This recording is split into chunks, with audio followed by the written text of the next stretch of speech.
यह कहानी अब शुरू होती है जब मैं घर से गुस्से में बड़बड़ाते हुए निकल आया था और बस स्टैंड की तरफ आगे बढ़ने लगा। मैं मन ही मन बड़बड़ा रहा था, पता नहीं कितने पैसे छुपा के रखे हैं, लेकिन मेरे लिए एक बाइक नहीं ले सकते। अब मैं यहाँ से चला जाऊंगा और तब तक वापस नहीं आऊंगा जब तक मैं खुद के पैसों से बाइक नहीं खरीद लेता। इतना सोच ही रहा था तभी मेरे पैर में मुझे कुछ चुभने का एहसास हुआ। नीचे देखा तो समझ आया कि जल्दबाजी में पापा के जूते पहन आया हूँ। उन जूतों में कील उभरी हुई थी जो मेरे पैर में बार बार घाव किए जा रही थी, लेकिन उस समय गुस्सा अधिक था तो मैं बड़बड़ाते हुए आगे बढ़ गया। एकाएक मुझे याद आया कि मैं पापा का पर्स भी साथ ले आया हूँ। मेरे खुराफाती दिमाग में एक ख्याल आया, क्यों ना आज पापा का पर्स चेक किया जाए, जिसे आज तक उन्होंने किसी को हाथ तक नहीं लगाने दिया था। पता नहीं कौन सा खजाना छुपा है इस पर्स में जो किसी को हाथ नहीं लगाने देते थे। जब मैंने पापा का वह पुराना पर्स खोलकर देखा तो उसमें पैसे तो नहीं मिले, लेकिन पैसों की जगह पर एक डायरी रखी हुई थी। तब मैंने सोचा, ओह, तो यहाँ खजाना छुपा रखा है। मैं समझ रहा था कि यहाँ पापा ने लिखा होगा कि किससे कितने पैसे लेने हैं और किसको कितने पैसे दिए हैं, लेकिन मैं गलत था।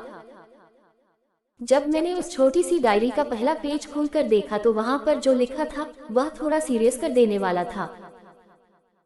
डायरी में जो लिखा था उसे पढ़ने के बाद मेरे चेहरे पर जो एक्सप्रेशन थे वह गायब हो चुके थे, क्योंकि डायरी में वैसा कुछ नहीं था जैसा मैं सोच रहा था।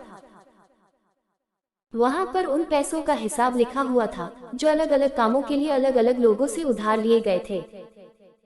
उस लिस्ट में कंप्यूटर के नाम पर भी पैसे लिए गए थे। कुछ यूं लिखा था, 50,000 बेटे के कंप्यूटर के लिए।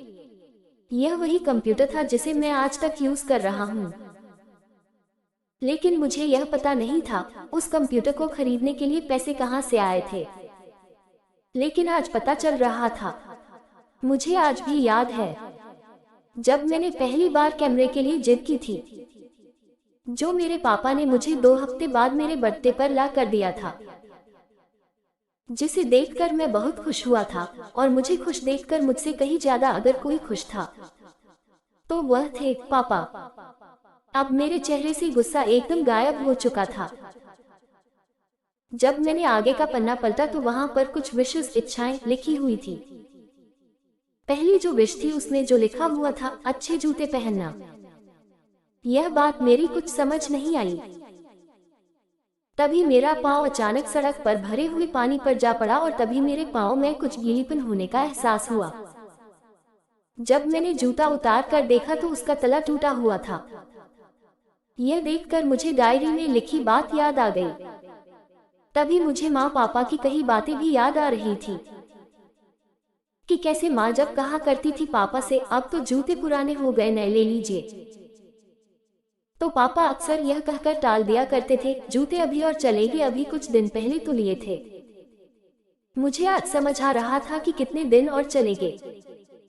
साथ ही साथ यह भी समझ आ रहा था कि पापा पर्स को क्यों छुपा कर रखते थे। तभी उस डायरी को पढ़ते हुए बस स्टैंड पर पड़ी बेंच पर आकर बैठ गया। अब उस डायरी का आखिरी पन्ना बचा हुआ था।